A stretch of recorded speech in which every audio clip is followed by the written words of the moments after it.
So I wanted to go. I wasn't afraid. I wanted to be a part of that group. Sometimes they would throw stuff at you, but we had to just ignore it until we got some friends. It's 1955, the year after the landmark ruling requiring states to integrate its schools. And it's the year 12 black students in Austin were finally allowed to attend the formerly all-white schools in their neighborhoods. Yeah, well, most of them had been traveling across the city to go to one of the all-black schools on the east side of town. That was Elsie Anderson.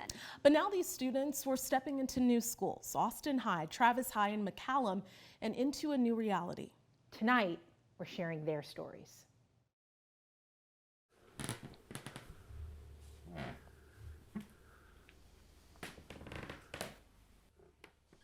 Did she see this in this book, Angela? It's something I wrote about back then. Oh, yeah. I forgot all about it. Says fall 1955, students entered Austin High School black. No one encouraged or Persuaded me to enter enter. as the first black. My parents explained that there could be problems with so many whites, watchful fights, prejudice from teachers and students, name-calling, threats. I think back now, I was very naive and innocent to what was happening at that time. It never crossed my mind that I was making history in Austin.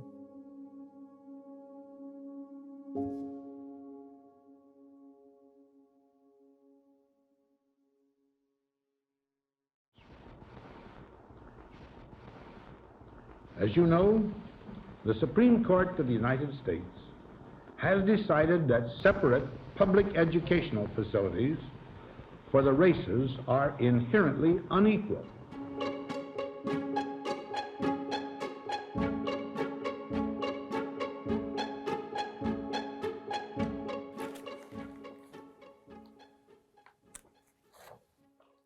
Okay.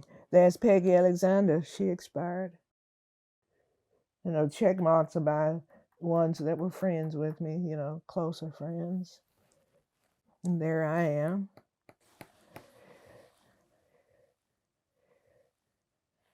Some of them even lived close to me.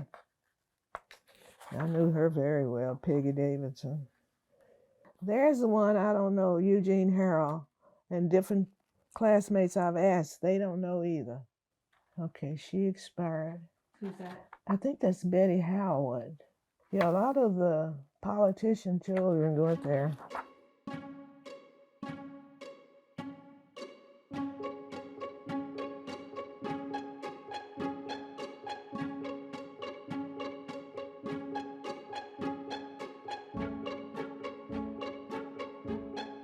My mother was on the school board when Austin integrated. I was always told that the school board made a very conscious decision to integrate from the top down rather than from the bottom up. They felt like parents would be much more protective of a young student than one that was in high school. There were pockets of residences where black people lived. Along South First, there was a small pocket of families. Clarksville in West Austin, of course. But mainly, people of color lived east of what was then East Avenue, I-35. And I didn't realize it at the time. I've gotten the impression that it was very much done by the city council. They had passed laws that made people have to live east of 35. For the few black folks who lived outside of the racially segregated areas of Austin, it probably made more sense than to try to get all the way across town because there wasn't school busing to get you to these places. It made more sense to try to go to a local high school. That was in East Austin. That was on the other side of I-35 in Austin. It was miles. I rode the city bus. At that time, the city of Austin paid for us to ride that bus. And if I missed that bus, my dad, he would drive me to school. Austin High School was about 10 or 11 blocks from my home. No problems for me to even walk there or catch the bus. Daily, I passed by other white elementary schools and Austin High. You know, I'm passing by this big, nice school, and I just live down the street. I mean, not that close, but why should have kept passing by there, you know? So I wanted to go. I wasn't afraid. I wanted to be a part of that group.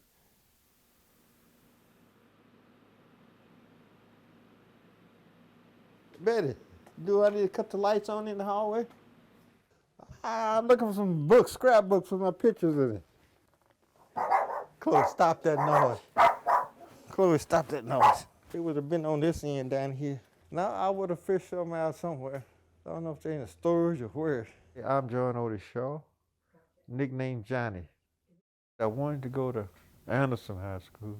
They had a winning football program, a nice band, and everybody dreamed about Anderson High School. I just was always under the impression that Anderson was a well thought of school, both academically and certainly with sports. Yellow Jackets, and everybody wanted to stay at that program, you know. Except, you know, like you had parents like my parents who insisted where I go, you know. My mother was a community activist, you know. Living in South Austin, we would have to catch a public bus to get to school. So they were petitioning for us to get in to the school in our neighborhood so we wouldn't have to ride the bus.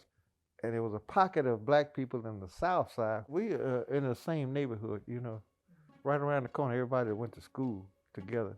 There's my brother and Hicks. My mother called us together one day and we had a discussion. She said, "You're going to go to Travis High School." Told us what we needed to do to survive there, you know. What did she tell you? Well, I don't know if I want to discuss that. Why? She told us we had to kind of stay in our lanes, you know what I'm saying? It wasn't going to be easy. We were going to be called names and stuff like that, in which we were, you know. We anticipated all of that, you know. Talk to me about when your brother went to Travis. How did he feel about it? Whoa, man, he had a rough time, man. He didn't like it at all. Him being the first, man, he just had a tough time. He didn't like it at all. Oh, he wasn't quiet because he was outgoing, you know, dancing and stuff like that, you know. But once you go to Travis, man, it was a whole different ball game for him, you know. Put him in a bad situation, you know. When people started calling him names and stuff, he couldn't react, you know what I'm saying? Not being able to say nothing or do nothing, yeah, it was. In fact, he didn't finish school from Travis. He went back to Anderson High School to finish. He and Hicks and Rose Fowler, yeah, they gave him a pretty hard time. They didn't want me there. They didn't want me there. They called me names. We weren't allowed to do some of the things that they were allowed to do, like holding hands with a significant other. I was a little afraid, but not too much. I felt brave. As school districts began to integrate here in Texas, there was pushback from some communities. I think the situation in Austin is slightly different than in other places. I think the push for at least integration at the public school level was probably a little bit less strong than maybe in some other places. The Manfield School District case up by Fort Worth, the school district had decided to integrate, but the community pushed back, and there were demonstrations around the high school against integration. And so integration failed in Mansfield. And that actually was the model for what happened in Little Rock, Arkansas in '57. It happened better here in Austin than other places I heard about. It pains me to think back to how people were treated at times then, but I don't know how we could have rushed it up and had it turn out as well as it seems like it has to me. Even though there wasn't just a great deal of racial violence going on in Austin, there was some, and enough to put it on your mind.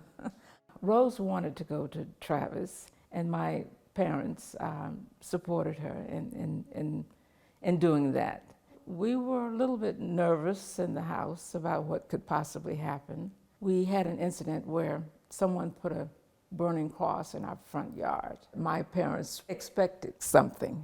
They were not naive about that. They expected that some people were angry about it and didn't want what was happening to happen.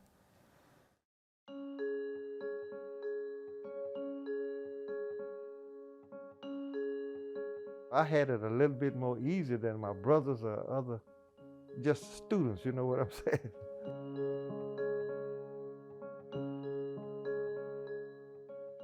He wasn't prepared for what he had to go through, you know. Even though he had a few friends, neighborhood friends, you know. But it wasn't enough of them, man. But by the time I got there, you know, it was a little bit different. They were nice because I was a good football player. Not just an average, pretty good football player, you know. And I know that helped him to integrate the school because, of course, football is everything, and he was very good. The first year at Travis where I couldn't play in certain games because the schedule was already fixed and black participant wasn't allowed back then, you know. San Antonio, Burbank, Alamo Heights, Waco, schools like that I could play in. Temple, I could play. We came to Houston, I couldn't play. From the very beginning, when we traveled on the road, I would have to eat in the kitchen. The rest of the players would eat in the cafeteria. From 56 on, things got better and better and better and better, you know. I could play in most games after the freshman year. After that, everything was rescheduled where we could participate, except for one time we went to Abilene. I had to spend the night. The team stayed at the hotel, and me and my roommate stayed with the principal of the black school up there in Abilene. Just a weird situation to go to a town and you can't stay with your teammates. Even in Austin, it was still segregated places in Austin. We couldn't eat, you know what I'm saying? We had to go to the back door. Woolworth downtown, we had to go to the end of the counter. We couldn't, you know, to get served. You know, that was part of the problem. Even if you did have integration at some schools, when you had interactions with other schools or, you know, at hotels if you're traveling or restaurants if you're going someplace and all that, if they were still strictly apartheid, they weren't going to serve, you know, the black kids, or sometimes not even allow the game to take place if they had to compete against black people. We got called some pretty rough names, you know, something like that. What would you get called? Monkeys.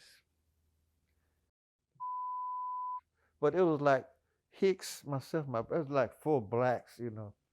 So we try to go to events, you know, school participating in. Sometimes they would throw stuff at you, you know, but we had to just ignore it until we got some friends. Once we got the friends, we didn't have too many problems, you know. They stood up for us, you know. But I remember their names because they would talk to you regardless, down the hall, in the kitchen, you know, in the cafeteria, anywhere, you know. And Ruth Ann, they would talk to us and come around, you know.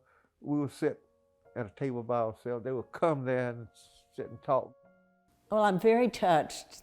That means a lot to know that without even thinking about it, we were kind to someone and treated them the way they should be.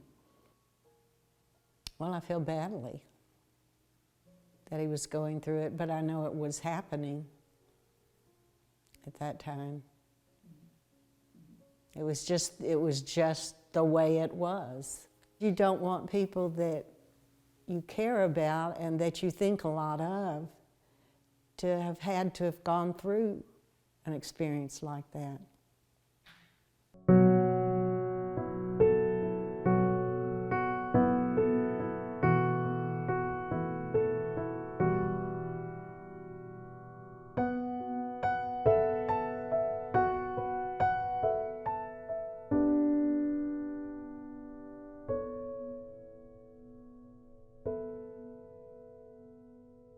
She was at the old Anderson High School, and she left all her friends to go to McCallum. I know that she was a little bit scared, but she enjoyed the school. My grandma worked at Ellis's Cafe, which was down the street from McCallum High School. After school, like my grandma would go to work, and my mom would walk to school, and then my mom would go to school. Then after that, she would walk back to Ellis's Cafe. The strength and things that she got from my grandmother just helped her. She helped raise all of her siblings, and then a lot of her siblings, they went to school behind her at McCallum also. There was a lot of jeering and heckling towards my mom for graduation, but she was ultimately able to walk the stage.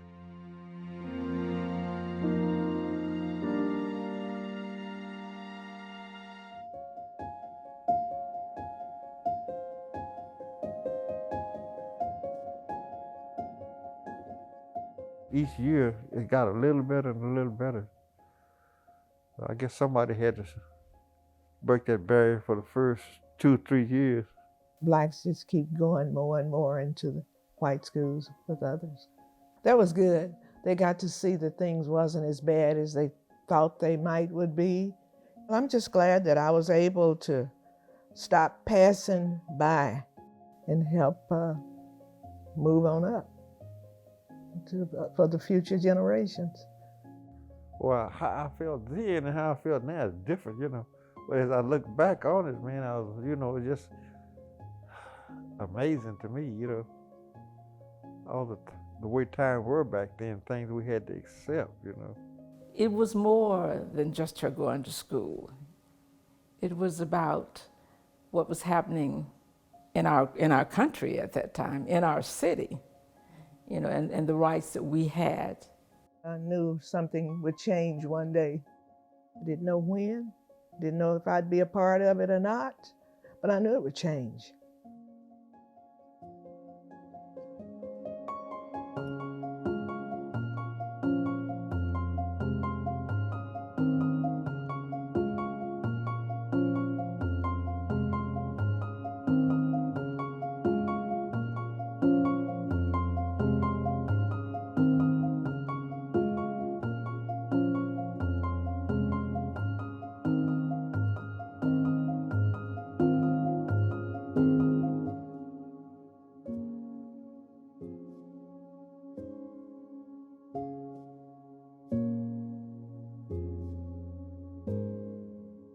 Many of the first 12 have passed away. But for those who remain, it's sharing these stories that helps keep their collective legacy of courage and perseverance alive.